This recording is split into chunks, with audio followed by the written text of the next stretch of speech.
Drage dame in cenjeni gospodje, drage onlinerke in onlinerji, lepo pozdravljeni in dobrodošli na tejle virtualni otvoritvi razstave Future Materials in tudi na online dogodku o prihodnosti materialov in o materialih prihodnosti. Tako tale dogodek kot tudi virtualno razstavo organiziramo in izvajamo skupaj s strateško razvojno-inovacijskim partnerstvom Matpro oziroma SRIP-om Matpro ter ob podpori Ministrstva za gospodarski razvoj in tehnologijo ter javne agencije Spirit Slovenija.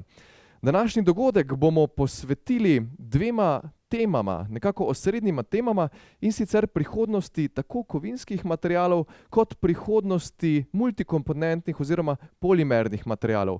Poslušali bomo dva govorca, dva keynote speakerja, ki bosta predstavila oboje materiale, vmes pa bomo otvorili težko in dolgo pričakovano virtualno razstavo dosežkov slovenske industrije in institucij znanja na področju materialov prihodnosti.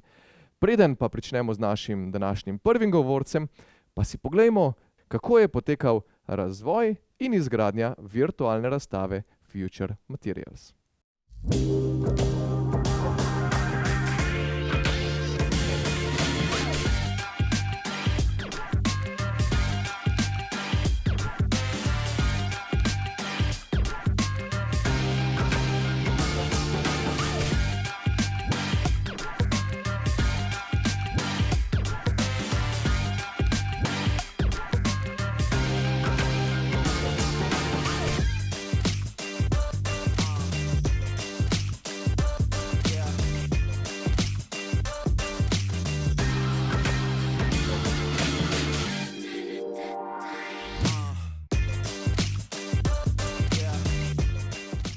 Ja, takole smo razvijali in postavljali virtualno razstavo Future Materials.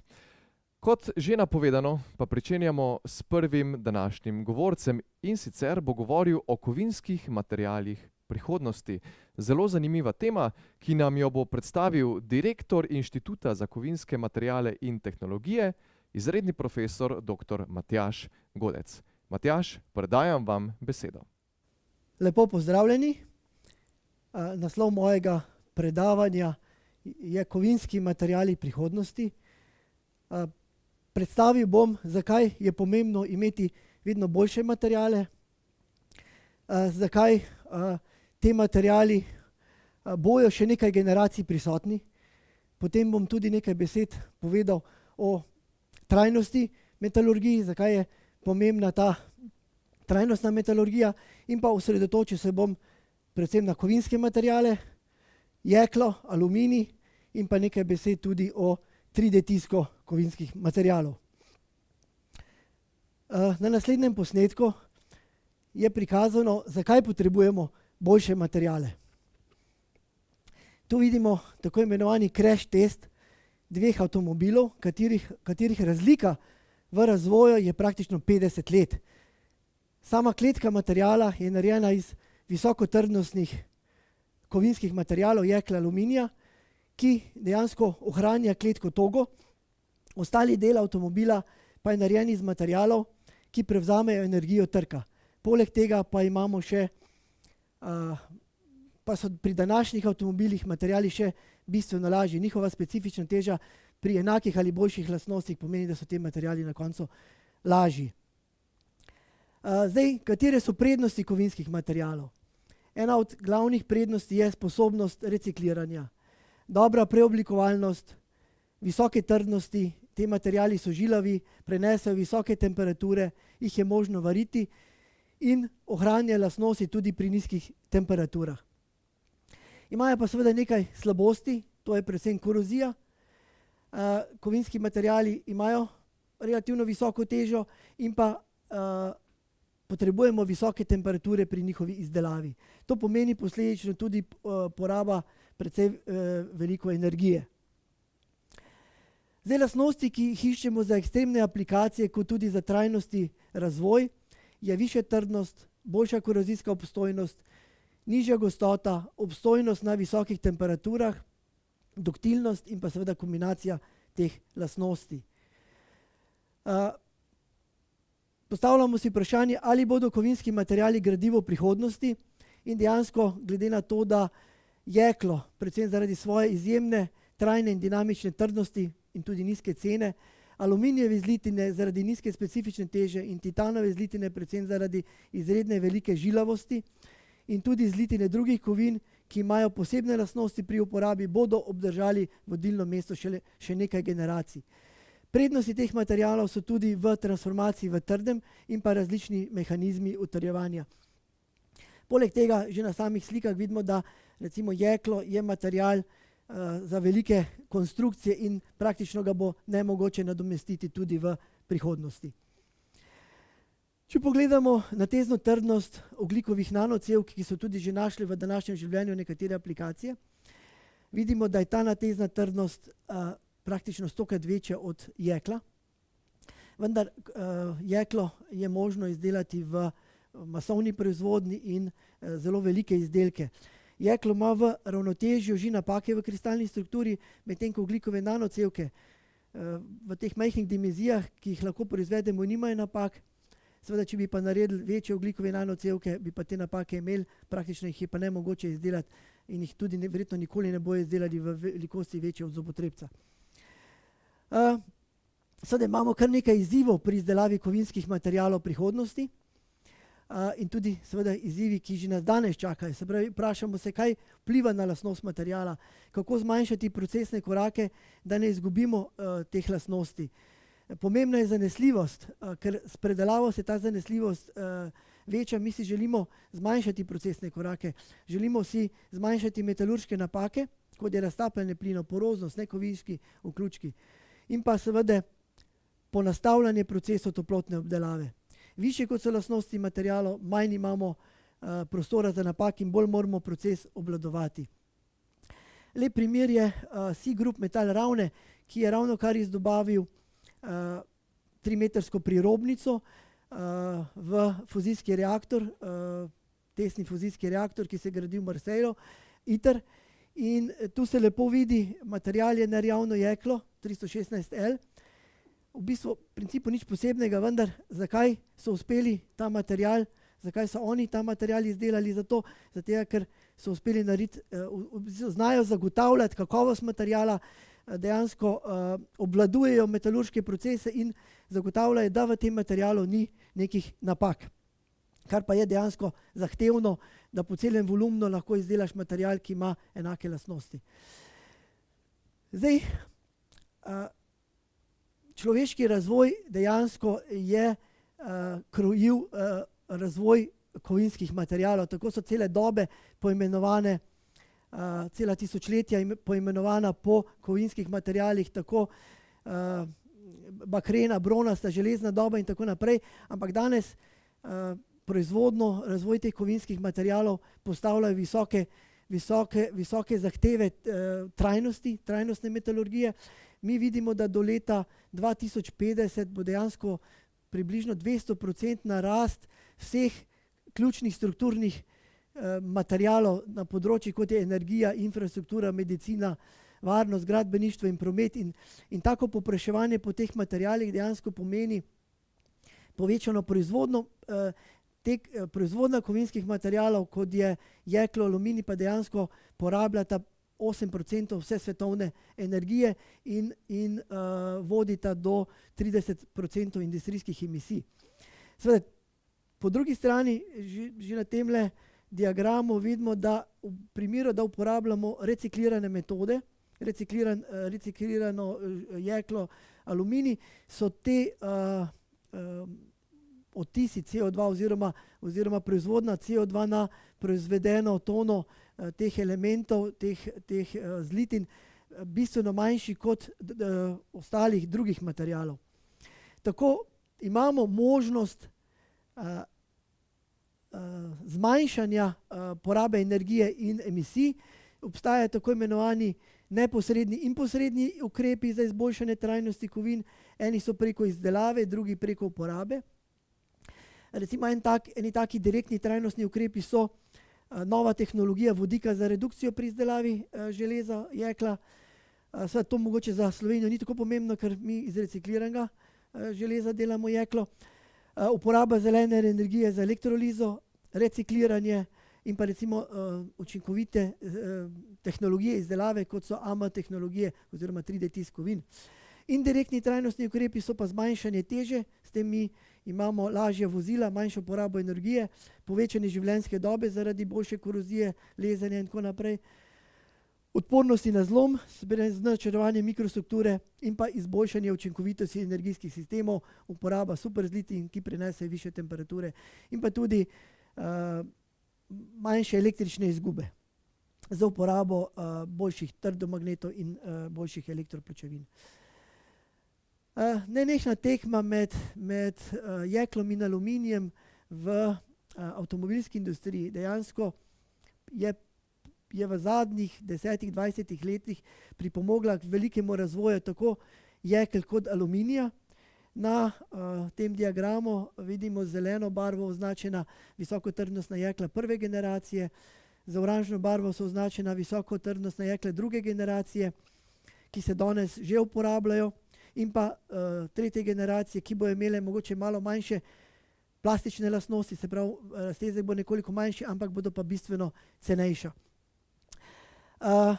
Tu so tako imenovana TWIP pa TRIP jekla te druge generacije. Njihova posebna lastnost je, da je plastičnost povzročena z dvojčenjem, tako imenovan twinning induced plasticity. Ta jekla imajo visoko plastičnost in dejansko to obsežno dvojčenje povzroči utrjevanje in vodi do zelo homogenega utrjevanja.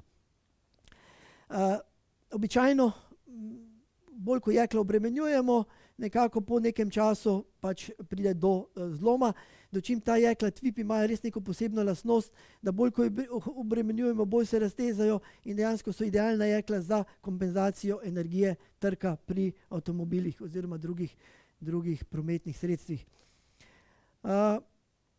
Mogoče samo na hitro, da pokažem, to so štiri zlitine, kako delež mangana in ogljika vpliva na stabilnost avstenitne oziroma feritne faze oziroma na višanje energije napaka zloga, ki je odločilna na koncu za mehanizme, ali prihaja do martenzitne transformacije oziroma do dvojčenja ali tako imenovanega planarnega drsenja, ki je odgovorno potem za te posebne lastnosti materiala.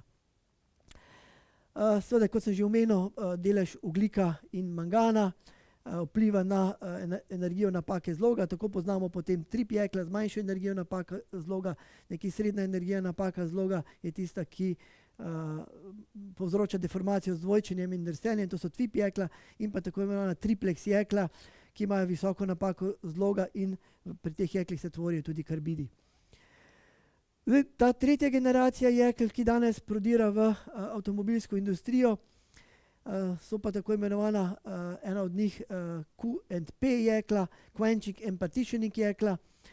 Za ta jekla je značilno, da so relativno poceni, ampak zelo zahtevna je njihova toplotna obdelava. Pri teh jeklih dejansko pride po kaljenju do tega, da imamo dvo- ali trofazno mikrostrukturo za ostali avstenit in martenzit. Martenzit je prenasičen z ogljikom in potem v nekem območju mi to izvajamo, to prerazporeditev, da ogljik se prerazporedi iz martenzitnih lamel v zaostali avstenit, tako dobimo prenasičen zaostali avstenit z ogljikom, ki ima potem izredne lastnosti in pa seveda potem pri ohlajanju se izloča še precipitati. Tako lahko vplivamo na kombinacijo vseh teh faz od ferita, martenzita, zaostalega avstenita, bajanita do karbidov, ki potem dajo te izjemne lastnosti tem materialom. Zelo zanimiva skupina, ki se tudi intenzivno raziskuje v zadnjem obdobju, so jekla z nizko gostoto, tako imenovana visokoentropijska jekla, kjer imamo kar precejšen delež aluminija. Ta aluminij omogoča, da ima jekla nizko specifično težo, kar je pomembno za transport, se pravi vlake, avtomobile in ostala vozila, ki s tem so bistveno lažja in bistveno manjša poraba energije. Mikrostruktura teh jekel je dvofazna, s tem, da se v avstenitu tvorijo kappa karbidi, kar je dejansko dokaj nenavadno in običajno nimamo takih mikrostruktur. Imajo pa visoko natezno trdnost, velik raztezek, seveda, kot sem že omenil, ob nizki gostoti in so sposobna prenašanja trkov.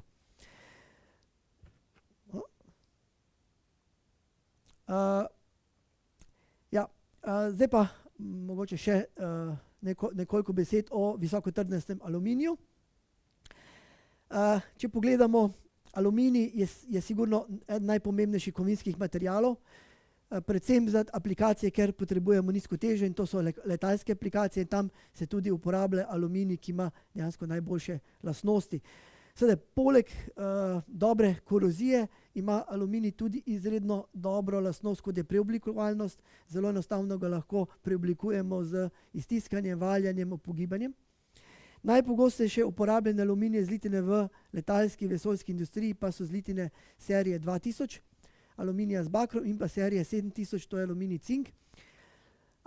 Te visokotrdnostne zlitine in pa seveda tudi zlitine z litijem. Litij je tretji element v periodnem sistemu in zato so te zlitine izredno lahke. Poleg tega se pa za notranjost letal tudi uporabljajo zlitine serije 6000. To je posnetek deleža posameznih materialov v Dreamlinerju. 20% je nekje aluminija, 15% titana in 10% jekla.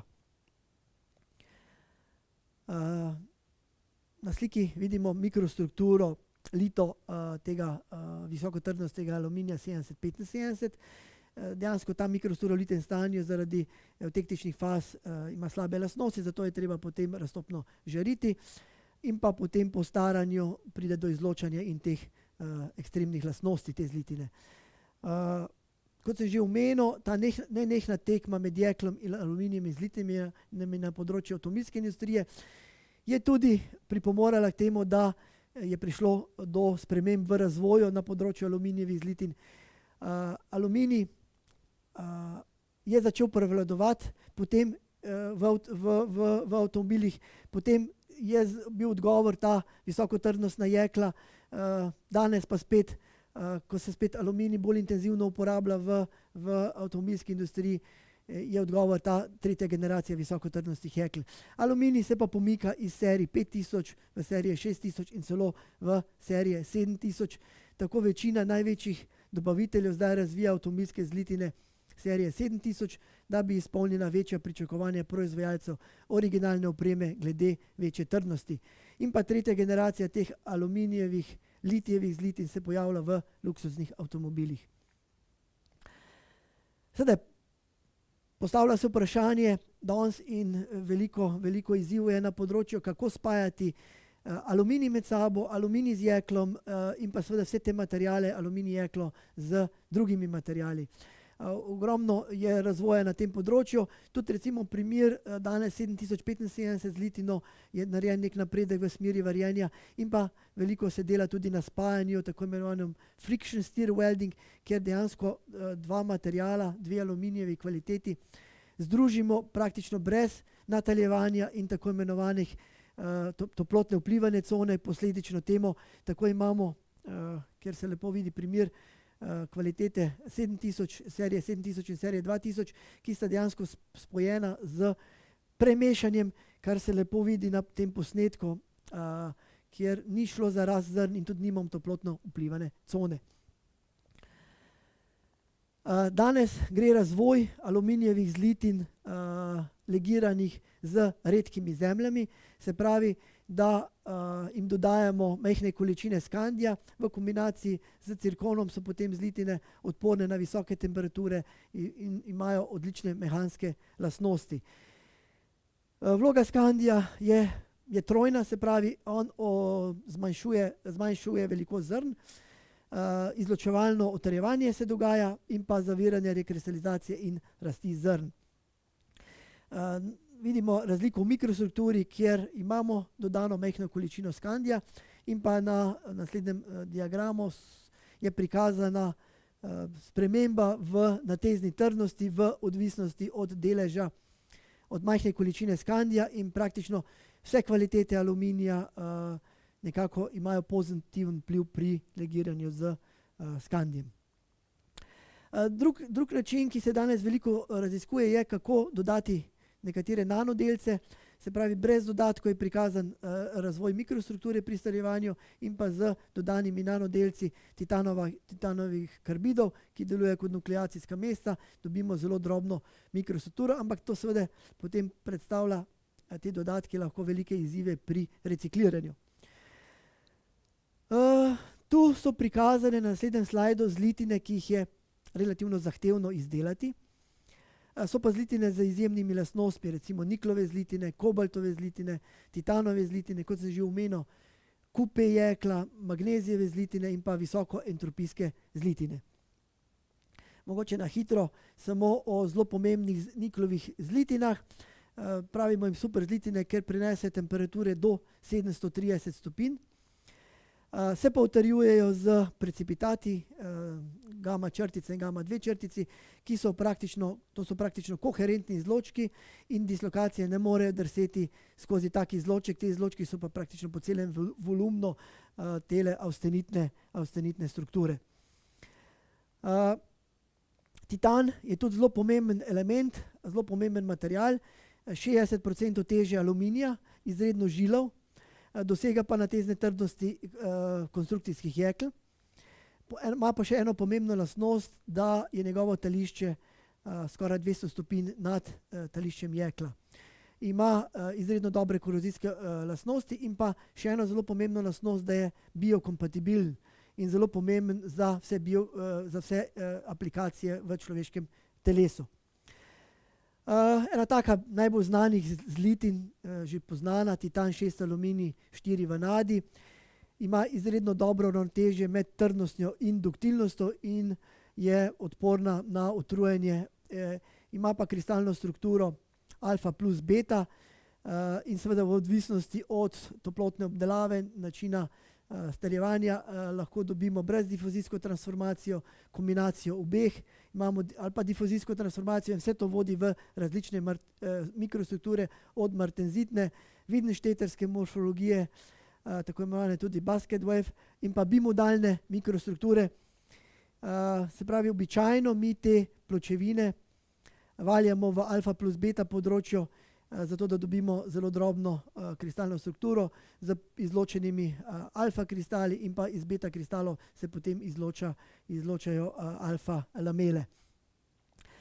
Danes gre razvoj titanovih zlitin v smeri beta titanovih zlitin, ne samo v primeru biokompatibilnih materialov, ampak tudi v primeru drugih aplikacij, ker imajo tudi nekatere odlične mehanske lastnosti.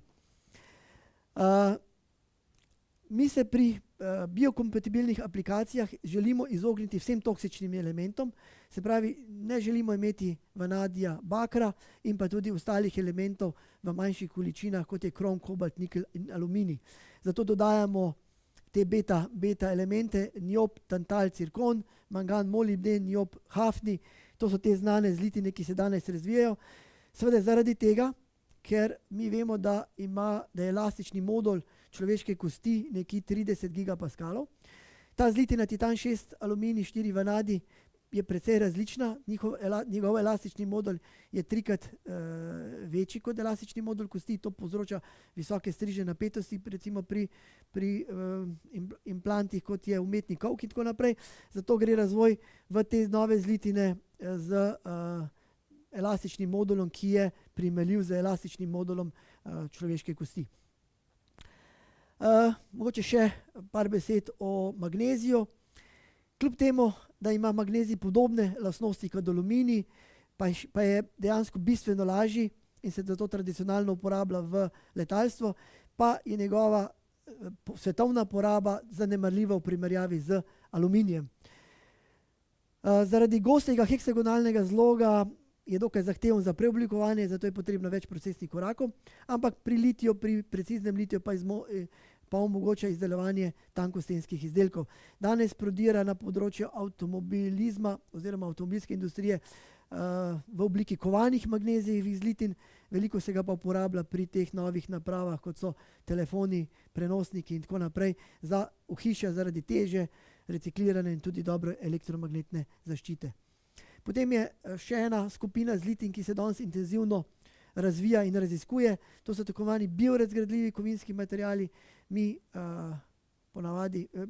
Ideja je, da v primeru zloma kosti te kosti fiksiramo z biorazgradljivimi materiali, ki so toliko časa opravljajo to funkcijo nosilnosti, dokler se kost ne zaceli, medtem pa jih telo praktično izloči na neškodljiv način. To so zlitine na osnovi magnezija, cinka in železa.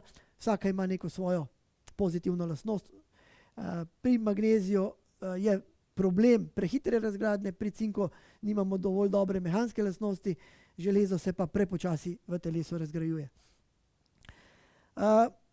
Nova skupina zlitin so tako imenovane zlitine z visoko entropijo ali HEA zlitine. Tu gre za čist drug koncept izdelave zlitin. Namreč v klasični metalurgiji smo vedno dodali neko majhno količino legirnih elementov, tako železo smo dodali ogljik in ostale legirne elemente, aluminij, baker, s tem dobimo te dobre lastnosti, dočim pri zlitinah HEA pa je 5 ali 6 ali več elementov enakovrednih in so običajno v trdni raztopini.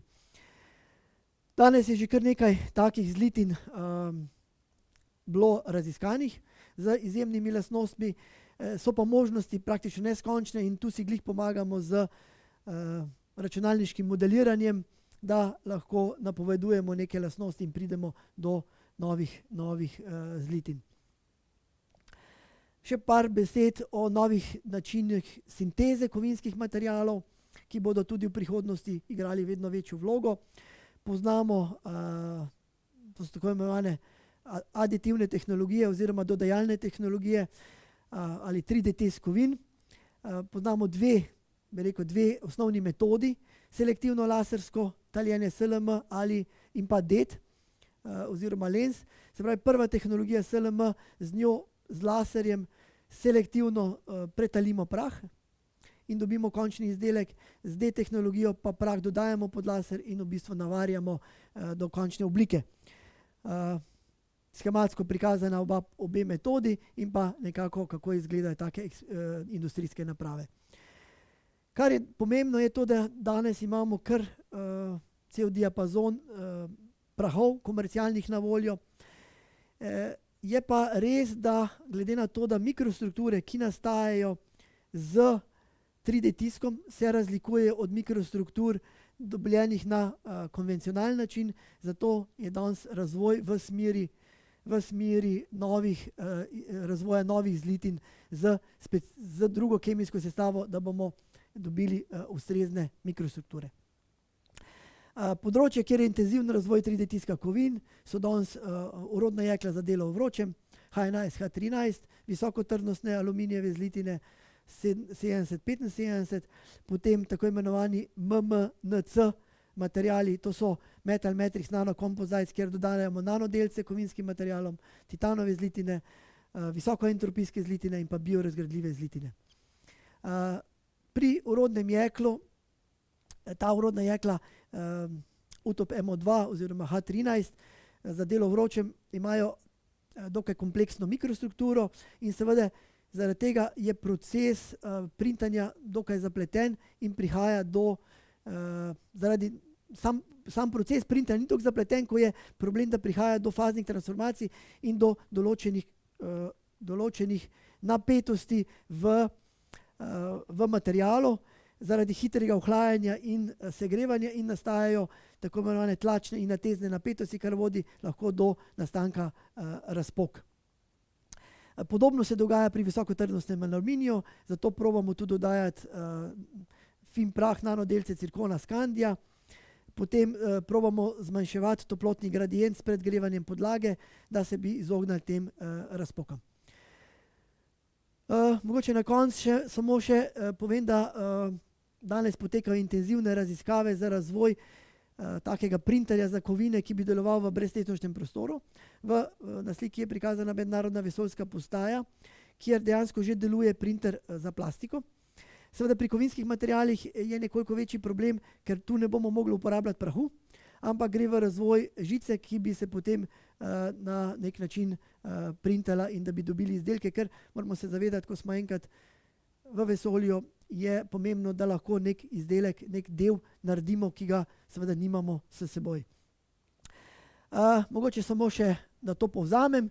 Kovinski materiali so nedvomno materiali prihodnosti, med drugimi tudi zato, ker se jih da reciklirati, so odporni na visoke temperature in so primerni za dodajalne tehnologije.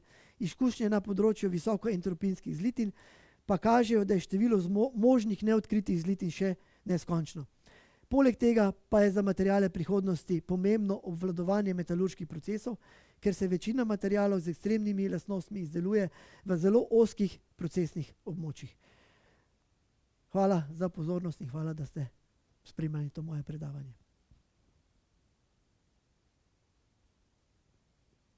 Najlepša hvala, dr. Gocu, za tole res zanimivo predavanje o tako prihodnosti kovinskih materialov kot o sedanjem stanju. Precej zanimivo je bilo tole poslušati, sploh o tem, da ne bomo kovinskih materialov uporabljali samo v transportu, v gradbeništvu in nekih tradicionalnih vrstah industrij, ampak jih bomo tudi vnašali v naše telo in celo printali, tiskali v vesolju.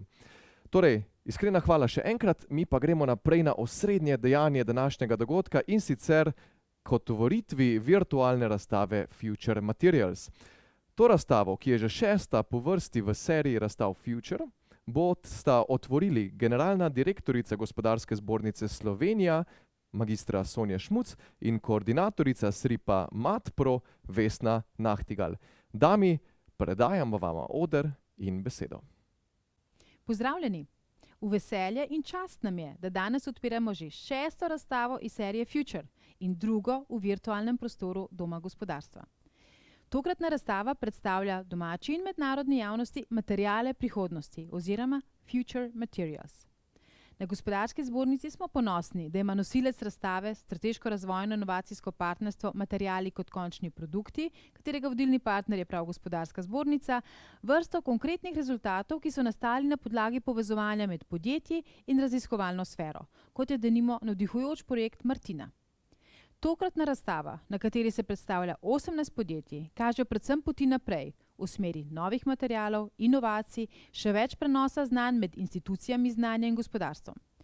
Vsa ta prizadevanja so usmerjene v krepitev slovenskega znanja tako na domačem, še bolj pa na globalnem trgu. Vabljeni, da se virtualno sprehodite skozi razstavo, ki tudi sama zase inovacija, saj v celoti rezultat razvojne naravnanosti zaposlenih na Gospodarski zbornici. Veselimo se vašega obiska. Spoštovane gospe, spoštovani gospodje, na vrsti je prav poseben trenutek, trenutek odpiranja vrat v prihodnost. Letošnja razstava ob stoletnici Univerze v Ljubljani z naslovom Tisočletja metalurgije na Slovenskem, ko zapoje kovina, je pokazala, da segajo korenine bogatega izročila pridobivanja in obdelave kovin kar 5000 leti v preteklost. Danes SRIP MatPro tlakuje pot v prihodnost.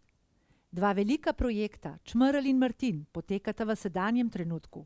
Prav tako se pripravlja vzpostavitev 2 razvojnih centrov, Slovenskega pilotnega centra za napredne strjevalne tehnologije lahkih kovin SIPCAST in Slovenskega pilotnega centra za kompozitne materiale SIPCOMAT. In potem? To je vprašanje, ki si ga zastavlja vedno radovedni človek. Kar 18 podjetij in institucij znanja, članov SRIP-a MatPro, na razstavi Materiali prihodnosti odstira svoje poglede na izzive, ki jih prednje postavlja čas. Gospe in gospodje, prihodnost se začenja zdaj. Vrata v prihodnost se odpirajo in vabim vas, da skupaj z nama vstopite skoznje naravnost na virtualno razstavo Materiali prihodnosti. 3, 2, 1, zdaj! Lepo pozdravljeni in dobrodošli na virtualni razstavi Future Materials, ki jo organiziramo Gospodarska zbornica, SRIP MatPro in ob podpori javne agencije Spirit Slovenija ter Ministrstva za gospodarski razvoj in tehnologijo. Tale virtualna razstava je namenjena predstavitvi razvojnih in poslovnih dosežkov slovenske industrije in institucij znanja na področju materialov prihodnosti. Do razstave lahko dostopate preko tele QR kode ali preko tegale spletnega naslova. Pa predlagam, da se kar sprehodimo po razstavi.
Najlepša hvala obema damama za tole dejanje, s katerim sta otvorila virtualno razstavo Future Materials.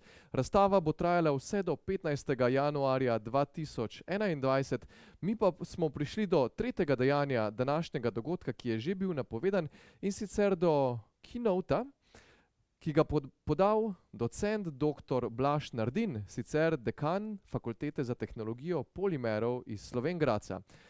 Dr. Nardin bo spregovoril o polimernih materialih prihodnosti. Gospod Nardin, predajam vam besedo. Polimerni materiali izvirajo iz 20. stoletja in so doživeli nesluten razvoj, ki mu ni videti konca. Predvideva se, da bo proizvodnja polimernih materialov in njihovih aplikacij do leta 2035 narasla iz 322 na 650 milijonov ton letno. To pomeni podvojitev proizvodnje in reuporabe materialov, razvoj novih tehnologij in orodij. Predvsem pa to pomeni izjemen izziv za varovanje našega planeta kot zelenega doma, ki nam je bil podarjen od naših staršev in ga moramo ohraniti za naše otroke. Nesluten razvoj se dogaja na področju zbiranja, reciklaže, ponovne uporabe izdelkov iz polimernih materialov. V Sloveniji deluje na področju predelave polimernih materialov več kot 1700 podjetij. Prihajajo iz avtomobilske industrije, industrije bele tehnike, zabavne industrije, medicine, farmacije, aeronautike.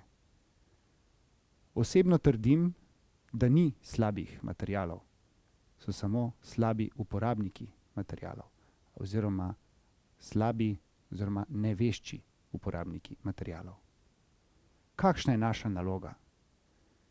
Dolžnost nas vseh je, mi, ki se ukvarjamo s polimernimi materiali, da poskrbimo, da se bodo materiali, ki jih uporabljamo, uporabljali pravilno in da ne bodo povzročali dodatnih obremenitev za okolje oziroma da bo njihov vpliv na okolje čim manjši.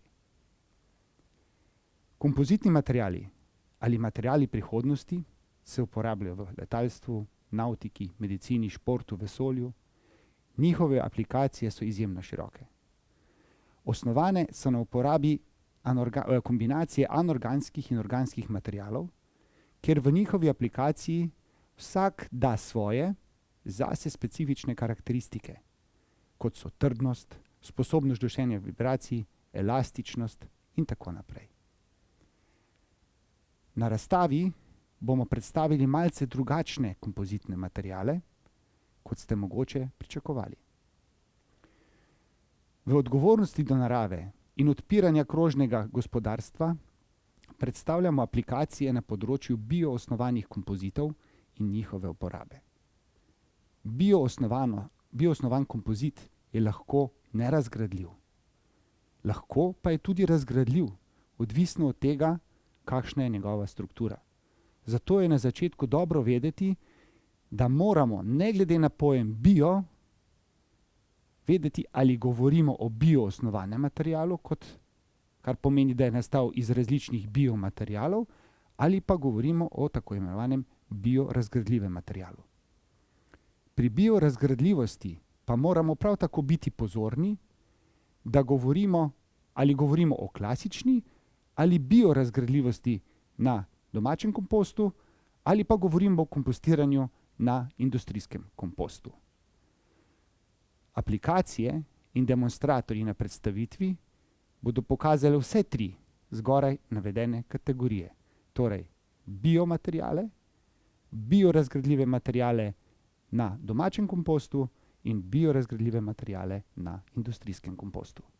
Pa pojdimo na primere.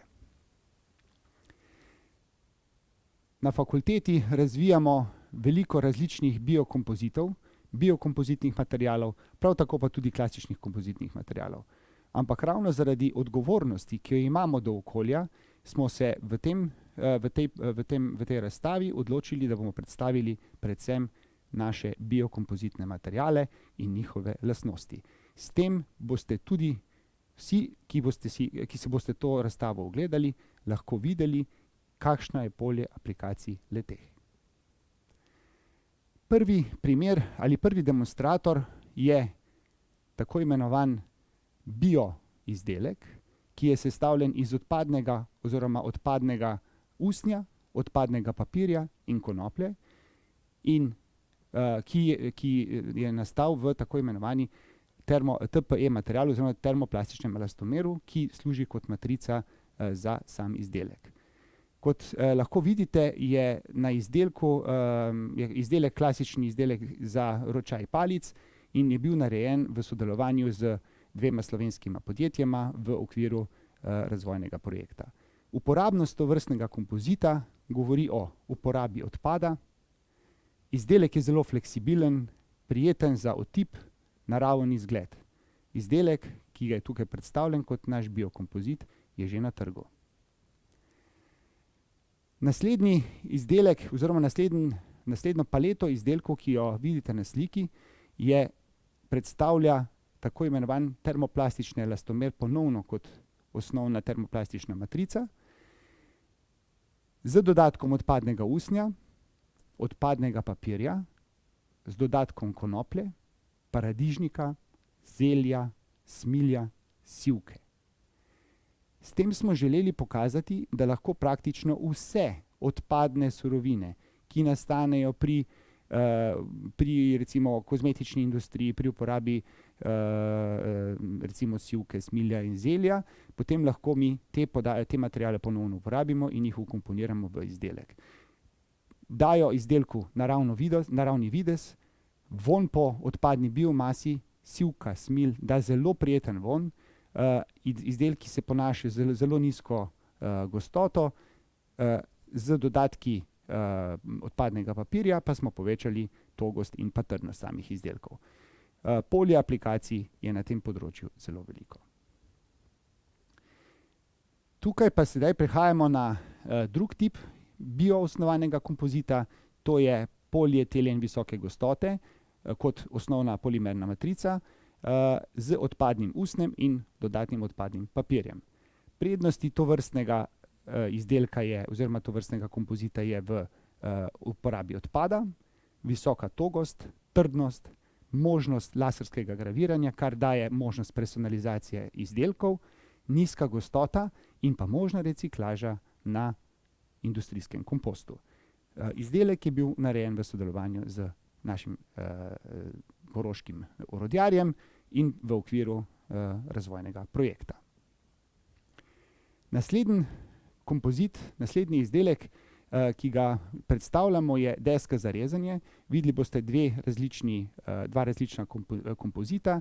Ta tukaj na sliki je prikazan kot kompozit polietilene visoke gostote z odpadnim papirjem, ki ga odlikuje uporaba odpada, se pravi, lahko v bistvu recikliramo polietilen iz zavrženih dolivkov v fazi proizvodnje in seveda odpadnega papirja, ki ga ponovno uporabimo, visoka trdnost in togost, možnost ponovno laserskega graviranja, nizka gostota, možna reciklaža ponovno na industrijskem kompostu in pa z dodatkom talka dajemo izdelkom lahko različne grafične učinke, kot je recimo ta, kot je tukaj predstavljen, na marmorno strukturo.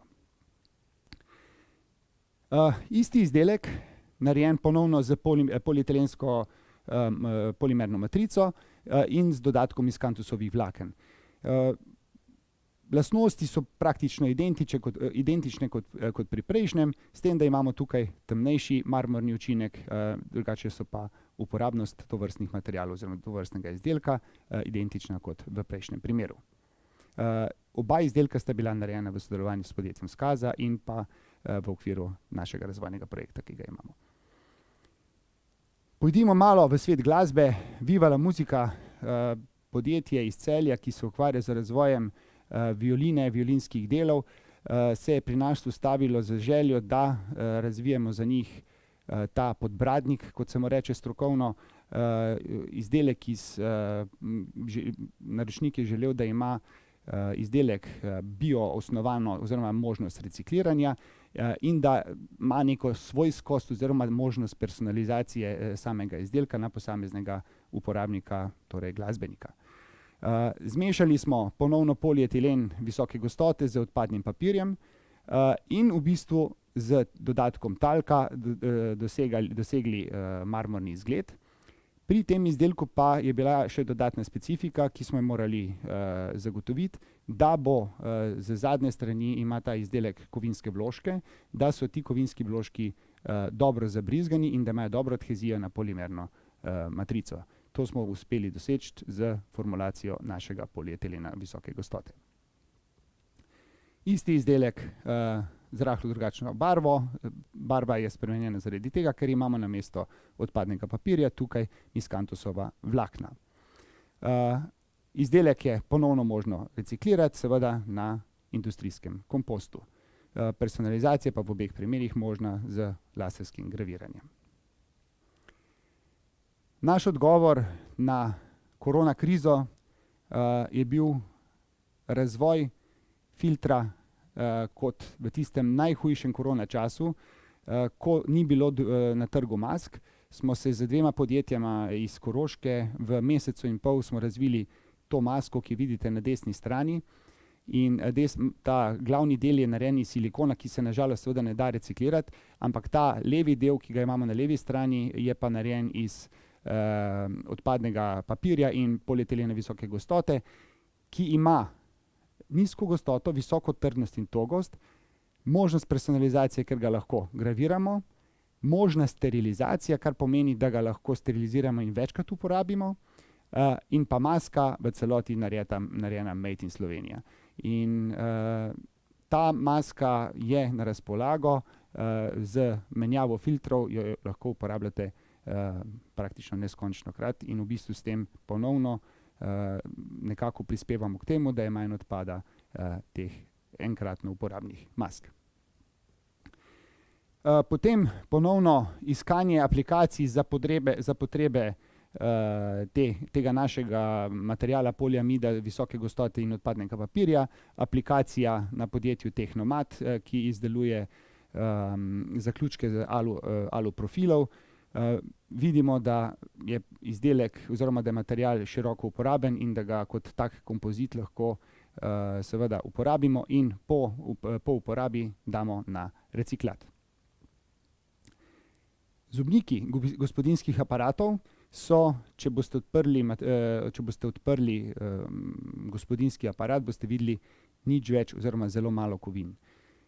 Težava pri teh zobnikih pa je v tem, da prihaja do obrave. Tako smo tukaj z našim naročnikom in v okviru našega razvojnega projekta razvili nov polimerni kompozit, ki je primeren za izdelavo zobnikov in ima veliko obrabno obstojnost, visoko trdnost in togost, nizko gostoto, seveda ga lahko recikliramo na industrijskem kompozitu, na kompostu, in pa v bistvu odlika tega materiala je v tem, da ima tudi visoko temperaturno obstojnost, kar pomeni, da ga lahko uporabljamo tudi pri aplikacijah nad 100 stopinj Celzija, do katerih seveda v pogonih, kot je narisan na zgornji sliki, kot je prikazan na zgornji sliki, pride do takšnih temperatur lahko relativno hitro. Iz avtomobilske industrije smo v sodelovanju s podjetjem Kolektor izdelali kompozit iz polietilena visoke gostote z odpadnim papirjem, pri čemer je bil ta polietilen tudi narejen iz biomateriala in tako lahko govorimo bioosnovan in seveda biorazgradljiv material na domačem kompostu. Tovrstni izdelek je bil narejen za potrebe podjetja BMW, ki je iskal variante za to, na kakšen način se lahko uporabijo alternativni materiali za izdelavo njihovih komponent. Izdelek odlikujejo visoka trdnost in togost, nizka gostota, možnost reciklaže, ponovno zelo dobra obstojnost na temperature in, kar je zelo pomembno, nizek navzem vlage, kar pomeni, da je lahko uporaben tudi v zunanjih aplikacijah. Podobna zgodba, namesto prejšnjega polnila imamo sedaj polnilo Miscanthus, ki v bistvu nam ponovno daje dober izdelek in v bistvu ponovno vse atribute, s tem, da je pač drugačna barva in drugo polnilo. Potem pa v bistvu prikaz demonstratorja kot materiala za recimo demonstracijske izdelke in seveda naknadno uporabo le-teh v njihovi proizvodnji. Tukaj bomo pokazali 100% osnovani polietilen visoke gostote v kombinaciji z odpadnim papirjem, ki smo ga pa nekoliko modificirali in zaradi tega kot takšen nam daje možnost, da na njega tiskamo NFC čipe, ki nam omogočajo seveda potem dodajanje funkcij samemu polimernemu izdelku, in ta izdelek je bil narejen v sodelovanju z Inštitutom za celulozo in papir iz Ljubljane, in ponovno imamo bioosnovan izdelek, biorazgradljiv izdelek, in z modifikacijo, se pravi z modifikacijo osnovne polimerne matrice, lahko mi tiskamo NFC čipe na to površino brez njene predhodne aktivacije, kar pomeni, da v podjetju lahko zmanjšamo eno odstopen v sami proizvodnji izdelka in s tem sami izdelek tudi pocenimo. Naslednji primer je ponovno polietilen visoke gostote v kombinaciji odpadni papir in Miskanthos, kjer ponovno imamo bioosnovan material in pa izdelke, ki jih lahko vsakodnevno vidite in uporabljate že danes tudi v praksi. Ta izdelek je bil razvit za podjetje, ta material je bil razvit za podjetje Geberit. V letošnjem letu je vstopilo v zakonodajni proces pravila o uporabi embalaže oziroma materialov za enkratno uporabo. In podjetje Skaza se je odločilo, da bo naredilo seveda neke plastične lončke oziroma polimerne lončke, ki bodo služili za to, da je lahko ta izdelek večkrat uporabljen in da ga ne zavržemo. Seveda pri tem pa se seveda pojavlja zahteva, da mora tovrsten material zdržati tudi višje temperature, da ga lahko peremo v pomivalnem stroju. In pa seveda moramo poskrbeti za to, da ga kemikalije, ki so v detergentu pralnega stroja, ne uničijo. In tako smo razvili ponovno nov polietilenski material visoke gostote z konopljo in v bistvu z njim lahko v bistvu dosežemo vse zahteve, ki jih je naročnik od nas zahteval, in ta izdelek je tudi že na trgu. Če se pa želi naročnik še pozabavati malo, ne samo z izgledom, pa tudi z drugimi čutili človeškega telesa, pa lahko uporabi v polimerni matrici tudi ostanke kave, in smo razvili prav tako za podjetje Skaza polietilen visoke gostote z kavno usedlino, ki da v bistvu izdelku po sami predelavi kavni vonj, tako da lahko si popestrite svojo kavo tudi z lončkom kave, ki diši po kavi. Seveda mora biti obstojen na visoke temperature in ponovno zahteva možno pranje v pomivalnih strojih. Pojdimo zdaj na bioosnovane in popolnoma biorazgradljive materiale, ampak verjetno v drugi aplikaciji. Tukaj govorimo o termoplastičnem škrobu in žagovine, patentu podjetja Evergreen, ki izdeluje te lončke za enkratno uporabo, ki se jih enostavno zakoplje v zemljo in se potem razgradijo. Material je izdelan iz škroba, glicerola in vode, je biorazgradljiv na domačem kompostu in uporaba odpadne žagovine, hkrati pa daje odpaden material, hranilo za rastline, ki v njem rastejo. Če gremo še na nov material, to je PLA matrica z odpadnim papirjem. Uporaba PLA-ja je zelo zahtevna zaradi specifik materiala kot takšnega. Ima zelo nizko oziroma zelo ozko tehnološko okno in kot takega ga je težko modificirati, in v bistvu nam je uspelo, da smo PLA modificirali z odpadnim papirjem in za podjetje Troja razvili ohišje, ki je biorazgradljivo na industrijskem kompostu. Prav tako smo za podjetje Viva la Musica razvili ta podbradnik iz PLA matrice, prej smo videli iz polietilenske matrice, ta je pa iz PLA matrice z odpadnim papirjem. Zelo lep in eko izgled površine, je pa izdelek seveda biorazgradljiv na industrijskem kompostu. Z uporabo različnih stopenj odpadnega papirja, z uporabo različnih koncentracij odpadnega papirja, z uporabo različnih procesov izdelave samih izdelkov, lahko izdelamo seveda tudi različne izdelke po svoji želji in pa predvsem, da je ta material primeren tudi kot tako imenovan filament za 3D tisk, kar je novo področje aplikacij, se pravi, lahko iz odpadnega papirja delamo oziroma iz polimerne matrice in odpadnega papirja delamo filament, ki ga potem uporabljamo za 3D tisk in ga imamo lahko ali za uporabo ali za prototipne potrebe. In še en takšen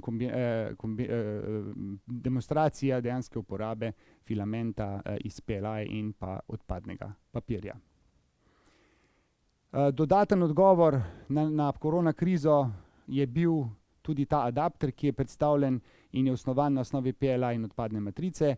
Oftalmologinja iz Slovenije nas je kontaktirala in je želela na klasično potapljaško masko montirati adapter, ki bi potem lahko namesto izdihavanja v zrak izdihaval oziroma dihal skozi medicinski filter, ki so bili v tistem času, jih je bilo dovolj na razpolago in smo za njih seveda razvili ta adapter, ki se zelo lepo prilega in je bil v uporabi v času korona krize.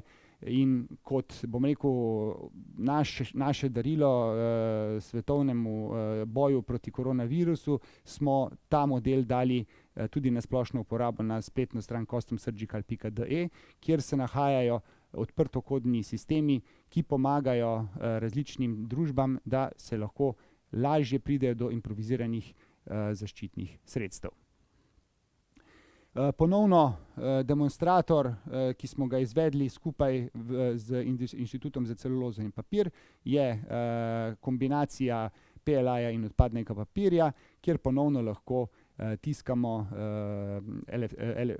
čipe na samo polimerno matrico in seveda dobimo izdelek, ki ima novo dodatno funkcionalnost. PLA in odpadni papir kot nosilec mobitelov in pa veliko različnih aplikacij, ki so na sliki od, bom rekel, demonstracijskih do uporabnih in bistvo pri tej zgodbi je, da je omejitev uporabe polimernih biokompozitov, biorazgradljivih in bionerazgradljivih izključno omejitev v naši glavi. Za razvoj biokompozitnih materialov, kakor tudi za razvoj klasičnih kompozitov, je potrebno veliko znanja in opreme. Zato smo v sklopu SRIP-a MatPro zagnali demonstracijski center za kompozitne materiale.